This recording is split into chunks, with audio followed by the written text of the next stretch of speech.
Hi, this is Jenny from All About Fun and Games. I'm glad you're here. Stay tuned for my list of top 10 board games for new solo gamers, of which I introduced different game mechanics. Stay tuned.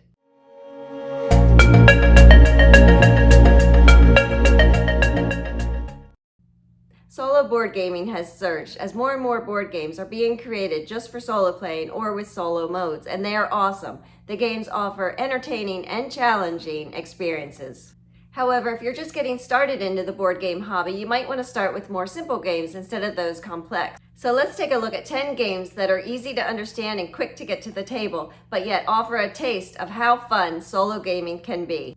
My list includes games utilizing different game mechanics. Introducing these game mechanics in a simple manner. Do you like deck building or might you like worker placement? So let's get to the list of games. Number 1, That's Pretty Clever, published in 2018. That's Pretty Clever is a roll and write game. The goal of the game is to generate the most points possible at the end of 6 rounds. In the game, you have a score pad, pen, and dice. On your turn, you roll the dice, and according to your dice rolls, you fill in spots on the different colored sections of the score pad in efforts to gain the most points. Taking advantage of bonus spaces is key to the game, as you can take additional dice actions and rack up the points. Each game offers lots of choices, and where you land on the point scale at the end of the game will determine if you're so clever, impressive, or not bad. Number 2 is Welcome To, and this is a flip and write game.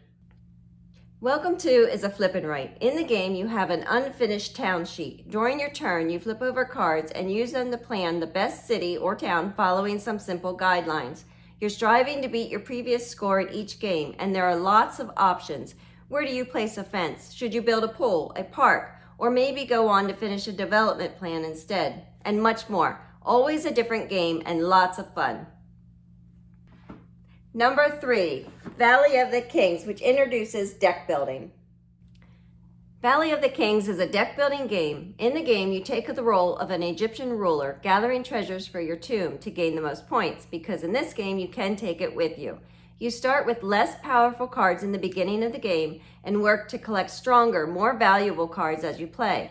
The twist is, it is a balance between building your deck while at the same time entombing the best treasures, which are often the stronger cards to play, challenging and utilizes the deck building mechanic in a creative way. Number 4, For Northwood, which is a solo trick-taking game. For Northwood is a solo trick-taking game. In it, you have to decide how many tricks you will take before start of play and take that exact amount. You do have allies, which can help you during your turn, but even then, it is tricky to do. The Automa flips a card from the deck, and from your hand of cards, you have to decide how best to handle it to meet your goal. Are you forced to take the trick when you might not want it? And can you play an ally, trumpet, or whatever? Such a great little trick-taking solo game. Number 5, Leaf, which is a tile placement game.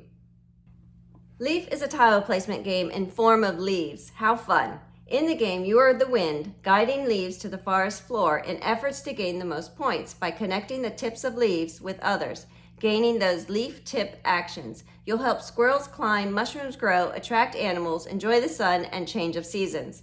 The different choices you have and actions to then take in order to gain points while placing the various types of and colors of leaves makes every turn a lot of fun. It's a very nice game. Number 6, Adventure Games Discover the Story, The Dungeon, and this is a storytelling game. The Dungeon is a storytelling puzzle-like game. It introduces you to the more complex story campaign games that could take a whole weekend or more to play. In the dungeon, you have to work your way through the story, choosing things to explore, following clues, and deciding places to go in order to eventually, hopefully, find your way out. It's like a point-and-click PC game or choose-your-own-adventure book. Items in a room are numbered, and each corresponds to a numbered item in a book, of which, after choosing what to do, you read to discover more of the story, to decide your next action. Will you find your way out and discover the complete story? Number 7, Dwarf Romantic, and this is a campaign with hidden components.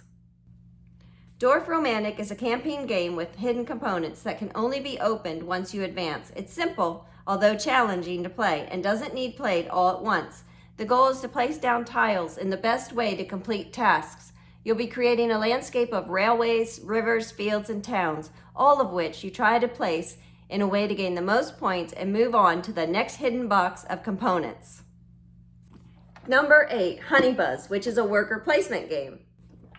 Honey Buzz is a great solo game for introducing worker placement. In the game, you are bees, or beeples, striving to gain the most points by building your hive to gather nectar, create honey, and sell products. At first, you only start with one worker bee, but during the game, you gain more bees to then have more workers to send out for doing more actions, to ultimately build the most successful and profitable hive of honey you can. Excellent fun. Number 9, Tiny Towns, which is about grid coverage and end-game bonuses. Tiny Towns is about grid coverage and end-game bonuses. In Tiny Towns, you are trying to build a town which provides the most points. A player's town is represented by a 4x4 grid. Each type of building requires certain resources to build. As you collect and place resources on your card of the shape needed to build that structure, you gain points. In the solo game, you are graded upon a chart for how well you did. And number 10, Mist over Carcassonne, which mixes threat management with tile placement. Mist over Carcassonne mixes tile placement with threat management. In the game, you must reach your scoring goal before running out of your supply of tiles and ghosts, which appear in the lands when placing tiles. The ghosts are adorable, even if they can get overwhelming at times. I love that each time you pick a tile, there is a question of where best to place it in efforts to gain the most points by completing cities, roads, and mists, of which can send some ghosts back off the board. Always fun to play and a different game each time. So there was my list of top 10 games that introduce game mechanics to solo players. Thanks for watching, and I'll see you next time here at All About Fun and Games.